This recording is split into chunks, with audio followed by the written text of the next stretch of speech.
айттым ғой. Сен ішке бар, қызметің жасай бер, халық мені тыңдамайын деп жатыр. Ішінде баяғы ғана әбекең жүр екен деп айт сәлеміңді. Мен ренжімеймін. Халық жолды жапты, ағаш үй тігеміз. Ан жерге жаңа ғана биотуалеттерімізді қондырамыз. Істетсеңдер, бізге жақсылықтарың болсын. Биотуалетті қондырдың, ан жерде туалетті аштырдың, бесплатно болады. Сол бізге істеген жақсылықтарың. Ағаш үй тігуге мүмкіндік берің. Келіп сендердің органдарың бізге келіп мазамызды алмайтын болсын. Алады ма? Бардақты жасаймыз. Дұрыс жасаймыз бардакты. Мен бәрінде ұйымдастырамын, отвечаю. Мына халық бәрімізді артық сөйлеймін, қорықпаймын ешкімнен. Назарбаевтан да, Тоқаевтан да қорықпаймын. Дұрыс. Әшіміңнен де қорықпаймын. Мына тұрған бәрі де қорықпайды. Уже тойып болдық.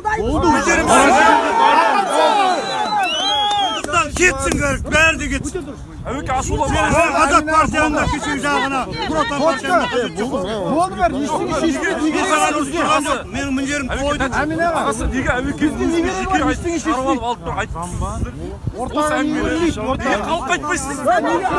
Әуекең сөйлеспейсіз. Бұлай жоқ оны. Бұлай жоқ ешқандай.